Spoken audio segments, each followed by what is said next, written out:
Hey YouTube, welcome back to another video. I just took another audition and spoilers, did not advance this time. That's a bummer, but let's talk about the rest of the iceberg leading up to the audition and what the result means for me. So I took an audition 2 months ago. I have a video about that recently. That went really well. Advanced in the prelims, made it to the finals, and it was good. Every part of it made sense to me. When I advanced, I was like, this made sense. And then when I did not win the job, I was like, yeah, it also makes sense. I didn't play as well in that round. And so that felt really good to kind of like, not exactly, it's not like predicting what's going to happen, but just be like, yeah, I think this is going to happen based on just my experience. And it was correct both times. And then I had this audition that was 2 months away from that one. And so I was like, well, here we go. Let's do it again. I kind of took the foot off the gas for like a week and a half. Like, whew, that was a lot. I had to prepare that audition in just a month, just like 4 weeks of really just banging away at it. This one I had more time. And so I did not want to prepare for 2 straight months and just be like super, super tired of this music and only playing orchestral bass trombone by myself. And so gave myself just a little bit of time and then dived right back in. Learned the new excerpts. There's some stuff I'd never played before. And focused on some fundamentals that were lacking in that first audition. One of the things that came up in the final round was the Mozart Kyrie excerpt, which has a bunch of fast 16th notes in it. And I could play the excerpt, all the notes would come out, but it never felt easy to me. I would play that excerpt kind of, once a day in practice and be like, wow, that's just so taxing. Like my face would just be a shot. And I just was like, why is this so difficult? And that's because I was doing things wrong. And so I decided to really focus on those kind of aspects of my playing that I knew were deficient over the next 2 months, as well as, working on the excerpts, but to really shore up the fundamental side of it. Because I could just play Kyrie 57 times in 2 months and it would get better. But I wanted to tackle the fundamental issue behind why it wasn't easy for me. And I did that. I made a lot of progress and just got like exceedingly better as a player. In these 2 months, I, at work where I play tenor trombone, small tenor trombone, every break, or nearly so, I would practice bass in every break. And actually not this bass, but my Yamabach, which is in a case right here. I played this because that's what I leave at work. I played that in nearly every break. So I would go out, play a set, come back in, take like 5 minutes off, and then practice orchestral bass trombone. On the face of it, this sounds kind of like a bad idea, like just mashing your face in, getting no rest for like 8-hour days, day after day. And initially kind of was. I would just like end the day just so tired. Didn't really seem like I was making progress. And then I slowly found points of efficiency, like, oh, I need to really slow my air down. I need to tongue lighter. I need to fill in the blank. There's a bunch of different things that I changed. And I found that I could play really well on set and come back inside and play really well in practice and then just repeat that the whole day. And I would end the day and be like, yes, my corners are tired, but I'm not exhausted. And I'm getting better at both things.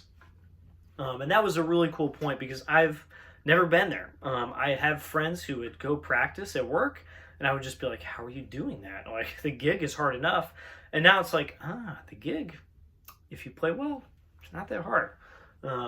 It is still hard, but if you play exactly right, it takes a lot less energy than you might think. And that made me a lot better at playing bass trombone. Again, another one of those points of practice that I was just trying to hit. Like, how can I play a lot? Because putting in time is how you get better. How do I do that a lot without just like really getting exhausted every single day? That was a big point. There were a couple other points in my playing that I just kind of wanted to smash, and I did. I hit a lot of those things. Again, just kind of playing quickly, sometimes quietly, but just very easily was one of the big things I wanted to hit. And I did that so much, got so much better at it. The Kyrie excerpt now is so much easier. Things like creation, the Haydn creation excerpt, much easier, which is kind of odd, but that helps all the big loud excerpts as well because they just become easier as well. Things like Till Eulenspiegel, a bunch of eighth notes and 6/8. That's cake now. It's honestly just not very difficult because I worked on this nice, soft, easy articulation. In the last couple weeks coming up to the audition, I actually got very busy. And so I actually put less time in on the specific repertoire of the audition and just kind of played a lot in orchestral settings, which was kind of nice because the last audition I took, I also did some orchestral playing right before the audition, and it kind of reset like my ear and how I was approaching the instrument a little bit. Like, yeah, this is what I'm trying to get into is orchestra, and this is kind of how it goes. Not that that ever totally disappears, but once you play with a really good group, you're like, oh yeah, I need to do this and this, and be able to do this, and etc. And this time around, I did the same thing, even a little busier, and so I actually didn't really get to practice the audition. And that is actually okay. I think it's okay to tail off the specific preparation of excerpts just a little bit right before the audition. Just like if you're going to run a marathon, you're probably not going to run a marathon every single day leading up to the marathon. You're going to tail off your training and leave yourself in the best shape possible on the day of the marathon. And I ended up kind of doing that. I played a lot, did a bunch of really good stuff, then had kind of a rest day, and then hit the audition running, as I hate to do. I hate running. Don't do marathons. They're stupid. The day of the audition itself, I felt really good. Thankfully, it's within driving distance of my house, which is not very common. And so I drove down there, took a nice walk because it was a pretty long drive. Popped a beta blocker because gotta do it. Warmed up, and I could tell I was nervous because my trunk, my core was just kind of clamped. And as the beta blocker kind of set in, that released, and I could finally just kind of play. I found that point where I could easily articulate lightly and quickly, and I was good. I got sent to a individual warm-up room. Thankfully, they had more time for us at this audition, and kind of played a few notes, found that spot where everything was easy, and then put down the horn. I think this is something really important that's in Adam Rainey's audition blog, and I think maybe the other audition blog as well, but it's just like, once you're warmed up, you're good. You do not need to be playing the excerpts. And in the rooms next to me on either side, I could hear these guys just blasting away at the list at full volume all the way through.